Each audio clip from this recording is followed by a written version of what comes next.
성경 일독을 위해서 오늘 우리가 함께 읽어나갈 하나님 말씀은 고린도전서 3장 그리고 4장의 말씀입니다. 고린도전서 3장에서 바울은 신앙에도 성장함이 있다라고 이야기하고 있습니다. 마치 어린아이가 자연스럽게 어른으로 성숙해 가는 것처럼 우리의 믿음도 처음에는 연약했다 할지라도 점점 자라가야 한다라고 이야기하는데요. 3장 1절과 2절을 보시면 바울이 고린도 교회를 향해서 이렇게 이야기하고 있습니다. 형제자매 여러분, 나는 여러분에게 영에 속한 사람에게 하듯이 말할 수 없고 육에 속한 사람, 곧 그리스도 안에서 어린아이 같은 사람에게 말하듯이 하였습니다. 나는 여러분에게 젖을 먹였을 뿐 단단한 음식을 먹이지 않았습니다. 그때는 여러분이 단단한 음식을 감당할 수 없었습니다. 사실 지금도 여러분은 그것을 감당할 수 없습니다. 라고 이야기하고 있습니다. 영에 속한 사람이 있고 육에 속한 사람이 있다 라고 이야기하면서 여전히 지금 고린도 교회는 영에 속해야 하는데 육에 매여 있다 라고 이야기하고 있습니다. 단단한 음식을 좀 먹여야 하는데 아직 그것을 받아들일 만한 믿음의 상태가 되지 않았다라고 바울이 이야기하는 것은 그 이면에는 이제 고린도 교회가 이제 사랑하는 성도들이 어린아이같이 늘 유아기에만 있을 수는 없으니 자라나서 단단한 음식도 먹어야 하고 이제는 성숙한 신앙을 가져야 한다라고 이야기합니다. 그것을 가르는 기준이 3절을 보시면 여러분은 아직도 육에 속한 사람들입니다. 여러분 가운데에서 시기와 싸움이 있으니 여러분은 육에 속한 사람이고 인간의 방식대로 살고 있는 것이 아닙니까? 라고 이야기합니다. 분명한 기준이 있죠. 시기와 싸움이 있다 라고 이야기해요. 시기는 다른 사람이 나보다 앞서가거나 나보다 높아지는 것을 보지 못하는 것입니다. 우리 안에는 인간의 죄성 안에는요, 늘 내가 좀 더 드러나고 내가 좀 더 앞서가기를 원하는 마음이 있습니다. 이것을 지금 바울이 꼬집어서 그것이 육에 속한 증거다라고 이야기를 해요. 지금 이것은 교회에게 주는 편지입니다. 교회 안에도 이런 움직임들이 있었던 거예요.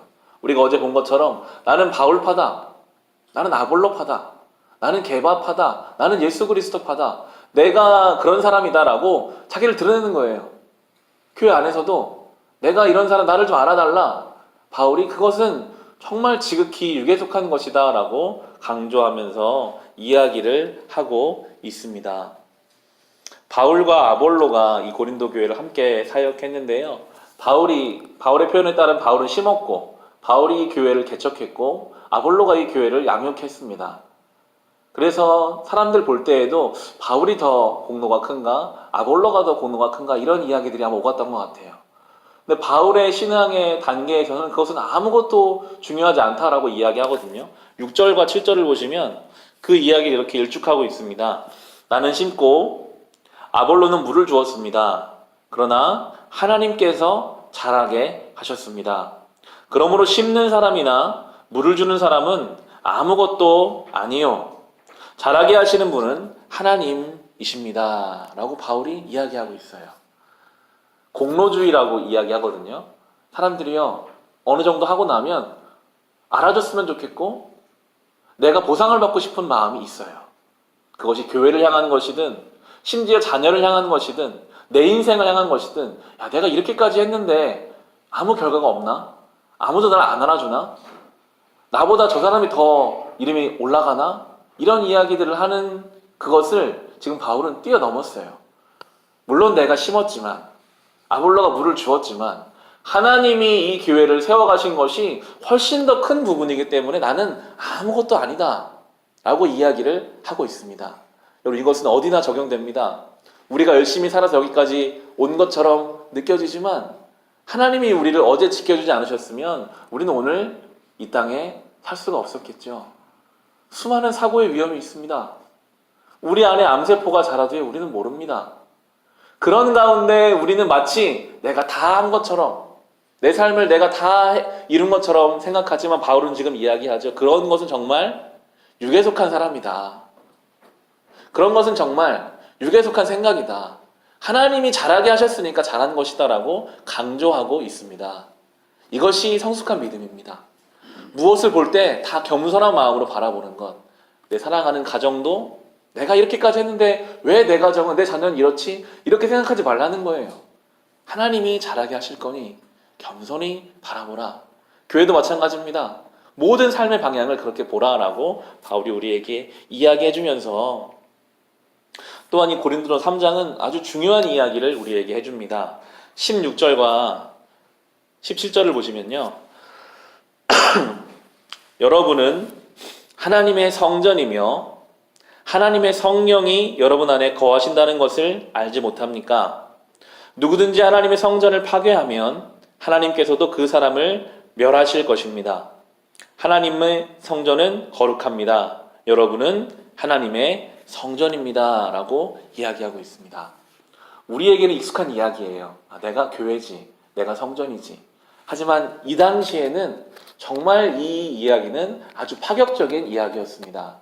그 당시의 모든 종교는요, 다 성전, 신전 중심이었습니다. 큰 건물을 짓고요, 거기에 신을 섬기는 이들이 다 있었어요. 어느 종교나 마찬가지였어요. 그래서 뭔가를 가지고 신이 있는 그 신전에 가서 예배를 드리는 것이 그 당시의 모든 종교, 심지어 유대교도 그랬습니다.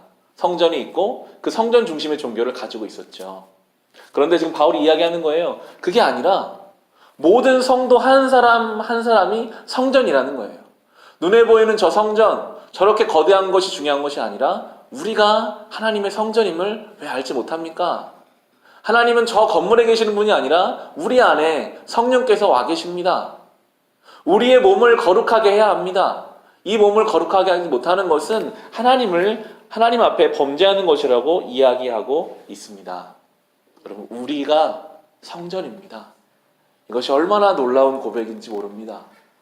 우리가 우리 연약한 삶 안에 주님이 와서 함께 지내고 계십니다.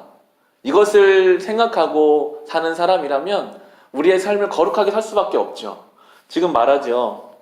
하나님의 성전은 거룩합니다. 여러분은 하나님의 성전입니다. 그 말은 우리가 하나님의 성전답게 거룩하게 살아야 한다는 것입니다. 이것이 기독교의 신앙입니다. 이것은 그냥 건물이죠. 이 교회는 우리가 예배드리는 하나의 처소가 되겠지만 이제 예배를 마치고 다시 우리 일상으로 돌아가셔서 살아가실 성도님 한 명 한 명의 삶이 교회이고 성전입니다. 좀 더 나아가서는 우리의 가정이 성전입니다. 우리의 가정을 성전 삼아 살아가시기를 바랍니다. 식구들이 모이면 하나님 앞에 기도하고 믿음의 말을 하고 하나님을 예배하는 믿음의 가정으로 성전 삼아 살아가시기를 바랍니다. 이 고린도전서를 묵상하시면서 신앙의 성숙을 이루어 가시고 내가 성전됨을 생각하시고 시기심과 싸움으로 살아가는 인생이 아니라 하나님 앞에 겸손과 담대함으로 그렇게 살아가시기를 주님의 이름으로 축원합니다.